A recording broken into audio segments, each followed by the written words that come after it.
السلام علیکم دوستوں، آج ہم اس ویڈیو میں کرونا وائرس کے متعلق بات کریں گے۔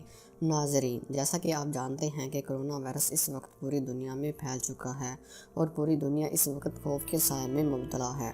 ہر جگہ خوف کے سائے منڈلا رہے ہیں۔ پوری دنیا میں اسکول، کالج اور یونیورسٹیاں بند پڑی ہیں۔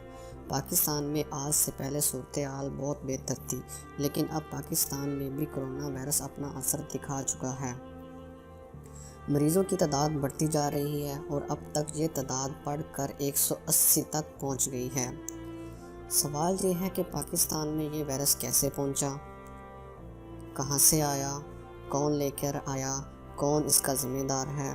تو دوستو، آپ کو بتاتا چلوں کہ یہ وائرس تفتان بارڈر سے داخل ہوا۔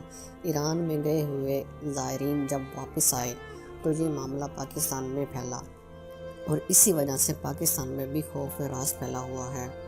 اور ابھی تک ہماری حکومت کیا اقدامات کر رہی ہے اس وائرس کی روک تھام کے لیے؟ وزیر اعلیٰ سندھ مراد علی شاہ نے وفاقی حکومت کو اس کا ذمہ دار ٹھہرایا ہے۔ انہوں نے بتایا ہے کہ تفتان بارڈر سے آنے والے زائرین اپنے ساتھ یہ وائرس لے کر آئے۔ ایران سے ابھی کافی زائرین واپس آنے ہیں جن کے لیے انتظامات ابھی کیے جا رہے ہیں۔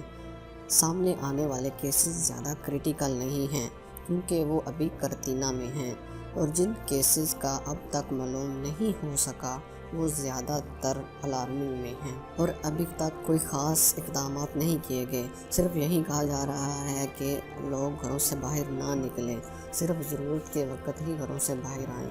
غیر ضروری جگہوں پر جانے سے منع کیا گیا ہے۔ باہر جاتے وقت ماسک استعمال کرنے کا کہا گیا ہے، اور یہ بھی کہا گیا ہے کہ اگر کسی کو بہت دنوں سے کھانسی بخار سے چھکے آ رہے ہیں تو اپنی قریبی ہیلتھ سپورٹ سینٹر سے رابطہ کریں۔ اللہ تعالیٰ ہمیں اس موذی بیماری سے نجات دلائے اور ہم پر اپنا رحم و کرم فرمائے۔